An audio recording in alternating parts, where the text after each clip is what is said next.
Serial killers for reasons better or worse tend to gain all sorts of fame. The Zodiac, John Wayne Gacy, Ted Bundy, Eileen Wuornos, Richard Ramirez. All names I'm sure you have heard of. Many serial killers have become morbid household names, notorious for the crimes they've committed. From the fear to the hunt to the trial, we are fascinated with these real-life monsters. But beyond these infamous names is an unsettling number of serial murderers that you've probably never heard of who existed throughout history. Their crimes may not be discussed as frequently as many others, but they're equally as horrifying. Welcome back to MysteryStock. This episode is not for younger audiences and viewer discretion is advised. Thanks, and I hope you enjoy this. Up first on our list is Lydia Sherman. In the late 19th century, arsenic was all the rage among avid poisoners, especially with Lydia Sherman, who became known as the Derby poisoner. After insuring her husband for a modest sum, she poisoned him. A successful murder, she decided that her 6 children were also money signs, insuring and poisoning each of them as well. How 7 family members died around her with no one suspecting a thing is beyond me, but she managed to marry and kill 2 more husbands before being caught when the local doctor grew suspicious. She was sentenced to life in prison and passed away of cancer in 1878. Up next, Maryland serial killer Charles Davis was an ambulance driver who murdered 5 women in the 1970s. Davis stalked his victims until they parked in a quiet area outside of a shop or restaurant. His father was a police lieutenant and he would use this contact to run the license plate and obtain the name of his intended victim. Davis would then page the victim and say her car lights were left switched on. When they returned to the vehicle, he abducted them and strangled them. The bodies were left in open areas along busy roads within his ambulance's route.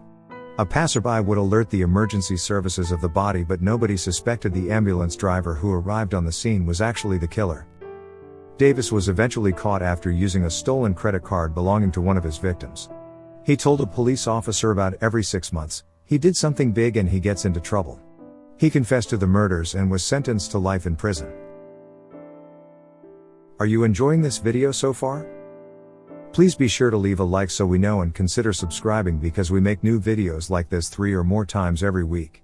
Thank you. Known as the Bayou serial killer, Ronald Dominique eventually confessed to raping and murdering at least 23 men over the course of a 10-year period, starting in 1997. Ronald was a gay man who would frequent the local gay bars in the Bayou Blue area, in southeastern Louisiana, and pick up men he thought would engage in sexual acts with him for money. He claims to have murdered the men after raping them because he thought it would be easier than to have them go to the authorities after the assault. To avoid the death penalty, Dominique pleaded guilty to 8 counts of first-degree murder and is currently serving 8 consecutive life sentences. Although she is considered one of the most prolific murderers in British history, Victorian serial killer Amelia Dyer appears to have been forgotten over time. She was a sinister baby farmer responsible for the deaths of hundreds of infants. Dyer promised to help young women pregnant out of wedlock by finding them adoptive homes for their babies. After she charged them a fee, the newborns would then either be starved or suffocated to death. In 1896, a lifeless baby was discovered wrapped in parcel paper with her address. When police raided her house, they were overwhelmed by the stench of rotting flesh, and the bodies of more than 50 infants were uncovered. It's likely she killed between 200 to 400 children. Dyer tried to plead not guilty by reason of insanity, but in less than 5 minutes a jury reached the guilty verdict. Aged 60 years old, she was sentenced to death at Newgate Prison in London. Up next, Colombian serial killer Luis Garavito, known also as the Monster of the Andes, claimed the lives of at least 138 victims, although the real victim count is believed to be as high as 300. He targeted impoverished and vulnerable male victims aged between 6 and 16 years old with the promise of money or small gifts. When the boys were lured into his trap, they were tortured, killed and horrifically mutilated. In 1997, a mass gravesite uncovered the bodies of the missing boys, and the police knew they had a serial killer on their hands. Police found a pair of glasses belonging to an adult that had been dropped at the gravesite, and when they checked the prescription, it matched to Garavito's rare condition. He was sentenced to 1,853 years in prison. He is kept separate from the other inmates as it is believed he would be killed immediately because of his crimes. Have you heard of any of these serial murderers up to now? Let us know which one in the comments, and don't forget to let us know of any we left off our list. Born in Wisconsin but living in southern Florida, Gerard Schaefer obtained his police badge at 25 years old.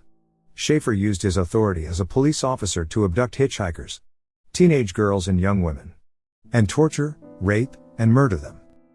After peculiar similarities between two murdered women and an aggravated assault case Schaefer had been convicted of, a search of his house turned up lurid stories depicting violence against sluts and whores as well as the personal effects, including teeth in one case, of at least 8 missing women. Though only convicted of 2 counts of murder, Schaefer was linked to about 30 missing women. While serving 2 life sentences, he was stabbed to death in prison by another inmate in 1995. Former FBI agent John Douglas, aka the Mindhunter, revealed Gary Heidnick is one of the most frightening serial killers he had ever interviewed. Heidnick suffered from schizoid personality disorder and had spent the majority of his life in and out of psychiatric hospitals. Between November 1986 and March 1987, he abducted 6 women and killed 2 in Pennsylvania. Heidnick would fill the pit up with water and make his victims stand in it up to their necks. Then get electric wire to torture them with electricity. What made it even worse was after he killed them he would put the bodies into a meat grinder and feed them to his other victims. British serial killer Patrick MacKay is also known as the psychopath for reasons that require no obvious explanation. At age 13, he was institutionalized for trying to set fire to a church and sent to a secure institution for mentally ill young offenders. Despite MacKay's violent outbursts, he was eventually discharged as his superficial charm allowed him to work the system in his favor. It was this system that failed to protect society as he began to develop as a serial killer. It is believed he killed 11 victims between February 1974 to March 1975. Patrick himself recalled how he hacked at the skull of a priest at his home and watched him bleed to death. On another occasion, he stabbed an elderly woman to death during a robbery and drowned a homeless man in the River Thames. 2 psychiatrists confirmed that he was suffering from a severe personality disorder and that he was effectively a psychopath. His trial only lasted 20 minutes as he pleaded guilty to 3 counts of murder and received 3 consecutive life sentences. Upon researching these horrific killers, we can't help but to take a moment for the poor victims of these monsters.